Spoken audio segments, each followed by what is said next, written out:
Okay, so let's say I'm making $134,000 in Pittsburgh, Kansas. That's a lot of money in the middle of nowhere, Kansas, presumably. And if we want to move to San Francisco and we want to maintain our quality of life, we need to make $336,852. So this is my house here, downtown Salt Lake City, Utah. This house is 911 square feet, not too big, 0.2 acres, but hey, I got my own spot. It's enough for me and my dogs to hang out. But my question is, how much do you think I paid for this house in the middle of America 2 years ago? It was $239,000, which to me is loads of money. And people in California watching this video are like, are you kidding me? That's the cheapest house I've ever heard of. And then people in Nebraska are like, are you kidding me? You could buy a mansion for that. So if I were to drive 10 minutes that way, go up on the mountain where all the rich people of Utah live, because in Utah, the rich people literally live above the poor people or the average people down here in the valley where I live. It's like a caste system. It's like they're watching you from their rich people mansion balconies. Hey, how y'all feel about going on a car ride? Holy shit, driving a manual while filming is fucking outrageous. Look at all those nose marks on my window. All right, so it probably looks like I'm being a super creep, just stopping in front of people's houses. Okay, so we're above everybody in rich people land, but these houses aren't like, I mean, they're not like mansions or anything, but the way that they're priced, they're like mansions. Like all of these houses are $600,000, $700,000, $800,000 just because of where they live up here on the mountain. Also the view. They're probably paying lots and lots and lots of money for this view, no doubt. As much as I love bringing these guys with me, you guys are like kindergartners. Hey, come on little kids, let's go in the house. So the reason that I'm telling you all this is because I think people forget about the cost of living in the location that they're in. They see these six-figure salaries and they think, oh my goodness, that is so much money. Wow, I would totally be rich. Yes, you would probably be rich if you received a Google salary and lived in a place where it costs no money. That's what you have to consider. So if you live in an Eastern European country and you're getting paid $1,000 a month, but your rent is only $100 a month, that's 10%. So I think you need to start thinking about these numbers in terms of percentages, because $100,000 in San Francisco is like below or like almost poverty pretty much. Actually, there's an article, $117,000 in San Francisco is considered low income, and everyone else that doesn't live in San Francisco and New York or Hawaii is basically scratching their head going, how is 6 figures low income? I would kill to have that kind of money. And I want to show you. I did a bunch of research. I looked at how much money 100K is after taxes in San Francisco, and it's like, it's no money. I mean, it is, but then you have to factor in the average cost of an apartment, which basically nullifies everything. And then after you have student loans and bills and phones and insurances and utilities and... Let me go get my drink real quick. I can't be doing this without a drink. All right, caffeine, check. So what I've got pulled up here is a federal paycheck take-home pay calculator. So after you pay all of your taxes, it will show you how much money you take home. So we got Salt Lake City, $100,000 per year, and I've set it to monthly just for ease of reading. You take home almost $6,000 after you pay all your taxes. Let's see how much you would take home if you were to go to San Francisco and do that. You will take home $5,586. So they're taking like $400 from you just because it's the state of California, because they have higher taxes. So the next thing that I've got pulled up here is a cost of living calculator by NerdWallet. If we take a second and we look at the rent, you can see in San Francisco, the average rent is $4,128.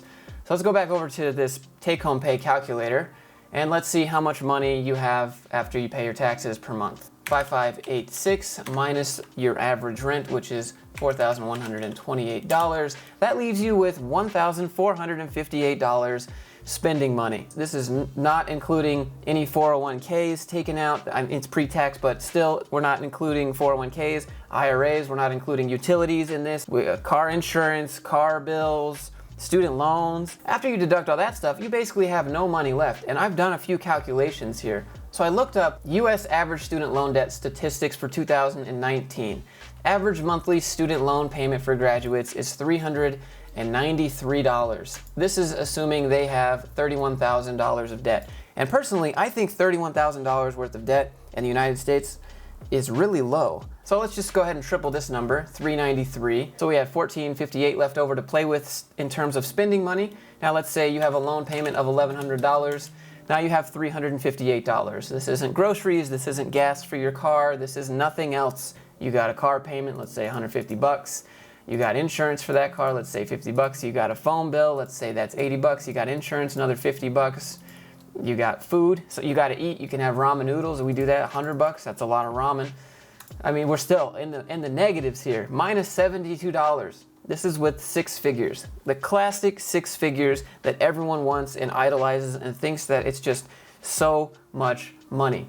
Let's say you just get a job at Google and your total compensation package is $170,000. And this is including your base pay, base salary. This is including the stock that you get, and this is including the bonus that you get. But let's say you work there and you don't want to touch the stock. You want to let the stock grow. We're going to leave that alone. Let's say you get $15,000 in stock, which seems reasonable. So let's take this 170 total compensation. Let's remove $15,000 from that. And let's say your liquid money that you get at Google is $155K a year. Your take home after you pay all your taxes, assuming that you're single, you get $8,283. Let's plug those numbers into the calculator here. We have 8283 minus 4128 for rent. I did a little like average cost of living and I made up some like fake bills based on what my bills are. So my bills are probably cheaper than what it would be in San Francisco anyways, but let's see. We have a phone bill of $135. We have internet of $100. We have a car. Actually, I have two cars. My car payment is really high, so I actually put mine, which is $458 a month for one of my cars. We have insurance. I pay $230 for that, for two cars. Fuel, I spend about $100 a month in fuel. Student loans, it's $392 is the average. Maybe bump it up a little bit to maybe minus $500. Now, we have to take into account that we have utilities. So let's start minusing $100 for electric, $100 for gas, $100 for water. What else do we have in here? Again, this is a very conservative estimate. This is no IRA or 401k contributions taken out.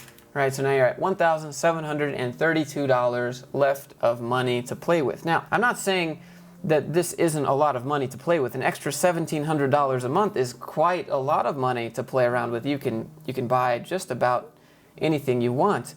And but what I find happening is people make more, so people spend more. You have that lifestyle creep. You make more, you spend more, then you end up with more bills. And what can happen when you work at these companies is you end up working paycheck to paycheck, just like everybody else. I don't know your financial situation. I don't know how much student loans you have. Maybe you have none, right? And you just end up having mom and dad and you can live and you have like no bills.